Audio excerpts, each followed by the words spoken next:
The following is an interview with the president of Russia, Vladimir Putin, shot February 6, 2024 at about 7 p.m. in the building behind us, which is, of course, the Kremlin. The interview, as you will see if you watch it, is primarily about the war in progress, the war in Ukraine, how it started, what's happening, and most pressingly, how it might end. And the answer we got shocked us. Vladimir Putin believes that Russia has a historic claim to parts of Western Ukraine. Wow, it's finally here. The big, huge, anticipated interview of Vladimir Putin by Tucker Carlson. Hey fam, welcome back to One and Done. Now I went through and watched this whole interview and I thought it was fascinating. It went for 2 hours or so, and I encourage you to go watch the full interview. Now I've selected a few clips here that we're going to run through, and it may answer some questions like, why did this war start? What were some of the key triggers? And there are some interesting facts that may have prevented this whole war from happening. From the fall of the USSR to Boris Yeltsin saying, God bless America. Without delay, folks, let's jump right on in, roll that tape. And many in America thought that relations between Russia and the United States would be fine with the collapse of the Soviet Union and the end of the Cold War, that the opposite happened. But you've never explained why you think that happened, except to say that the West fears a strong Russia, but we have a strong China the West does not seem very afraid of. The West is afraid of strong China more than it fears a strong Russia, because Russia has 150 million people and China has 1.5 billion population, and its economy is growing by leaps and bounds, or 5% a year. It used to be even more. It is the biggest economy in the world today in terms of purchasing power parity and the size of the economy. After 1991, when Russia expected that it would be welcomed into the brotherly family of civilized nations, nothing like this happened. You tricked us. I don't mean you personally when I say you. Of course, I'm talking about the United States. The promise was that Nato would not expand eastward, but it happened 5 times. There were 5 waves of expansion. We tolerated all that. We were trying to persuade them. We were saying, please don't. We are as bourgeois now as you are. We are market economy and there is no communist party power. Let's negotiate. Moreover, I have also said this publicly before. There was a moment when a certain rift started growing between us. Before that, Yeltsin came to the United States. Remember, he spoke in Congress and said the good words, God bless America. Everything he said were signals. Let us in. Remember the developments in Yugoslavia before the Yeltsin was lavished with praise? As soon as the developments in Yugoslavia started, he raised his voice in support of Serbs, and we couldn't but raise our voices for Serbs in their defense. I understand that there were complex processes underway there. I do. I remember back then when Boris Yeltsin and Ronald Reagan made peace. They tore down the Iron Curtain. I was in Germany not long after they tore down the wall. And there was a lot of optimism throughout the world. This dark cloud, the USSR, that cast a dark shadow over the globe, as far as we knew. But that was a huge step where Boris Yeltsin came in and said, God bless America. It was symbolic. And he saw it as an opportunity to step through the door and saw an opportunity for both the, USSR, Russia and the USA to move forward. Yeltsin was immediately dragged through the mud, accused of alcoholism, of understanding nothing, of knowing nothing. He understood everything, I assure you. But even back then, the mainstream liberal media couldn't help themselves. They started with the character assassination. I became president in 2000. I thought, okay, the Yugoslav issue is over, but we should try to restore relations. Let's reopen the door that Russia had tried to go through. And moreover, I said it publicly, I can reiterate. But look, this next part blew my mind. Just imagine if this went ahead. Bill Clinton, who was pulling your strings, bruh? At a meeting here in the Kremlin with the outgoing President Bill Clinton, right here in the next room, I said to him, I asked him, Bill, do you think if Russia asked to join NATO, do you think it would happen? Suddenly he said, you know, it's interesting. I think so. But in the evening, when we met for dinner, he said, you know, I've talked to my team. No, It's not possible now. You can ask him. I think he will watch our interview, he'll confirm it. I wouldn't have said anything like that if it hadn't happened. Okay. Were you It's sincere? impossible now. Would you have joined NATO? Look, I asked the question, is it possible or not? And the answer I got was no. If I was insincere in my desire to find out what the leadership position was, But if he had said yes, would you have joined NATO? if he had said yes, the process of rapprochement would have commenced, and eventually it might have happened if we had seen some sincere wish on the other side of our partners. But it didn't happen. Well, no means no.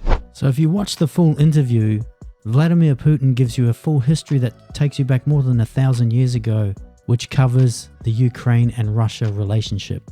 But this next part here, he is going to explain what happened from 2014 onwards. So, in 2008, the doors of NATO were opened for Ukraine.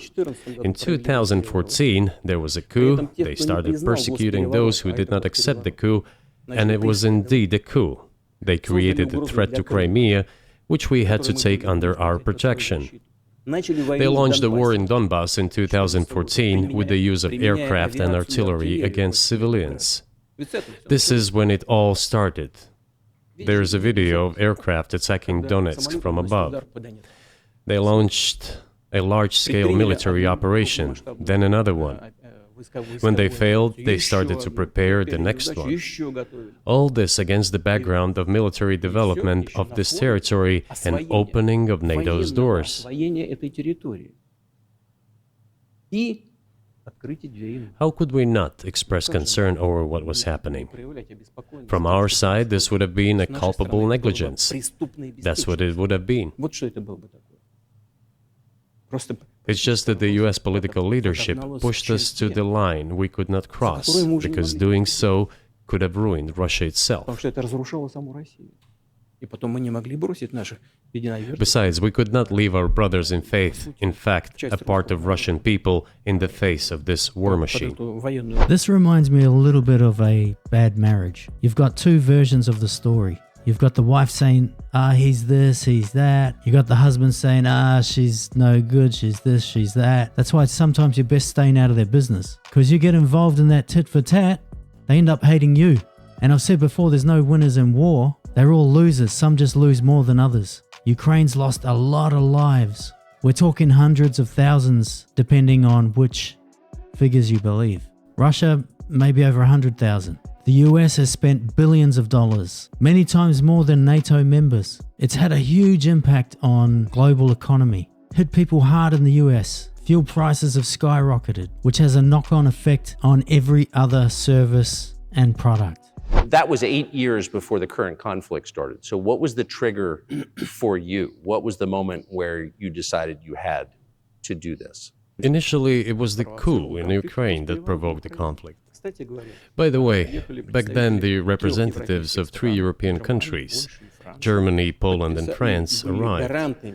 They were the guarantors of the signed agreement between the government of Yanukovych and the opposition. They signed it as guarantors. Then why the coup? Why the victims? Why threatening Crimea?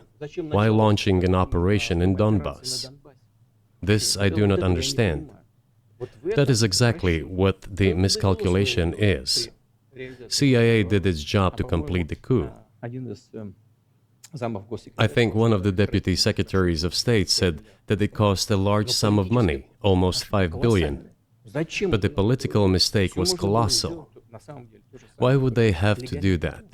All this could have been done legally, without victims, without military action, without losing Crimea. We would have never considered to even lift a finger if it hadn't been for the bloody developments on Maidan. Gee, that sounds good, doesn't it? This could have all been worked out and negotiated without any loss of life. This next part is really interesting. According to Vladimir, he was asking them, don't do this, don't do that. Unfortunately, it all fell on deaf ears.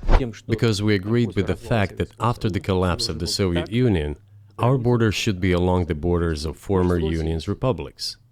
We agreed to that. But we never agreed to NATO's expansion, and moreover, we never agreed that Ukraine would be in NATO. We did not agree to NATO bases there without any discussion with us. For decades, we kept asking, don't do this, don't do that. And what triggered the latest events? Firstly, the current Ukrainian leadership declared that it would not implement the Minsk agreements, which had been signed, as you know, after the events of 2014 in Minsk. We addressed the United States and European countries' leadership to stop these developments immediately, to implement the Minsk agreements. Frankly speaking, I didn't know how we were going to do this, but I was ready to implement them. These agreements were complicated for Ukraine. They included lots of elements of those Donbas territories' independence. That's true.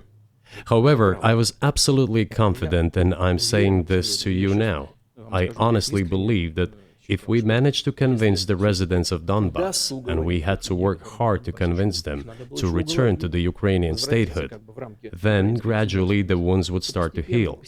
This next question's a great one because throughout the news they've been saying that Russia wants to advance, they want to take over Poland, they want to take over Europe, they have a master plan. Is it true? Do you think NATO is worried about this becoming a global war or a nuclear conflict? At least that's what they're talking about. And they're trying to intimidate their own population with an imaginary Russian threat. This is an obvious fact.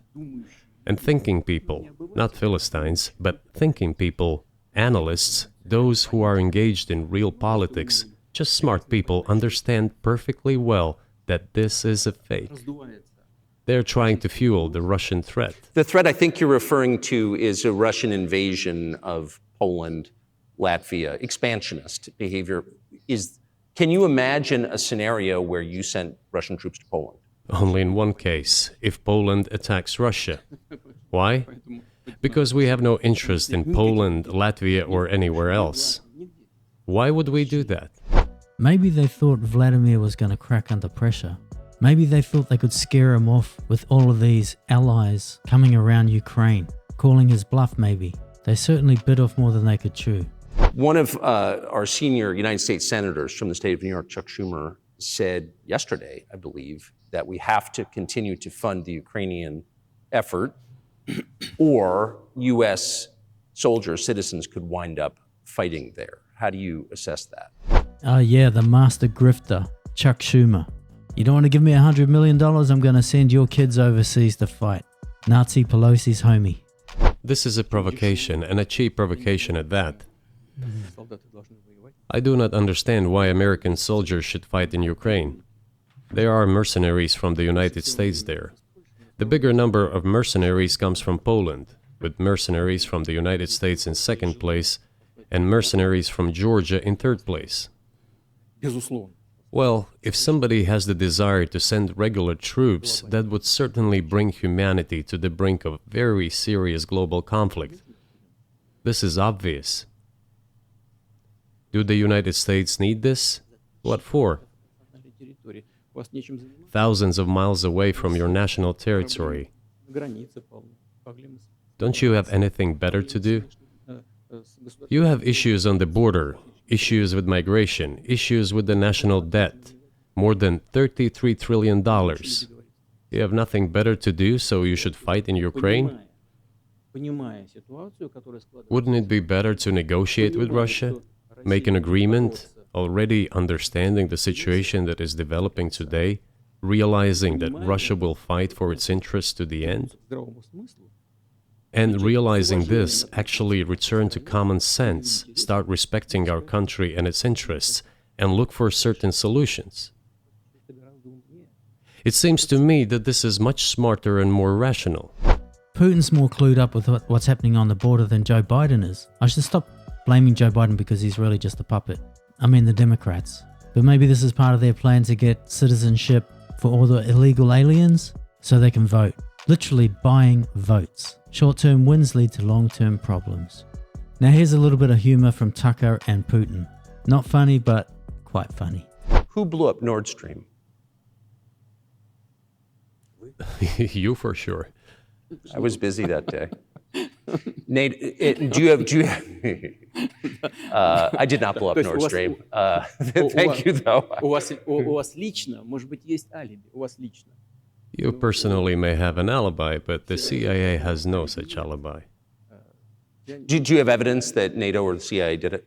You know, I won't get into details, but people always say in such cases, look for someone who is interested. But in this case, we should not only look for someone who is interested, but also for someone who has capabilities. Because there may be many people interested, but not all of them are capable of sinking to the bottom of the Baltic Sea and carrying out this explosion. These two components should be connected: who is interested and who is capable of doing it. Yep, I think there was certainly some motive there, wasn't there? But I'm confused. I mean, that's the biggest act of industrial terrorism ever, and it's the largest emission of CO2 in history. Okay, so if you had evidence, and presumably given your security services, your intel services, you would, that NATO, the US, CIA, the West, did this, why wouldn't you present it and win a propaganda victory? How does Putin fare against the US when it comes to the propaganda machine? MSDNC, CNN, I'm looking at you. In the war of propaganda, it is very difficult to defeat the United States, because the United States controls all the world's media and many European media. The ultimate beneficiary of the biggest European media are American financial institutions. Don't you know that?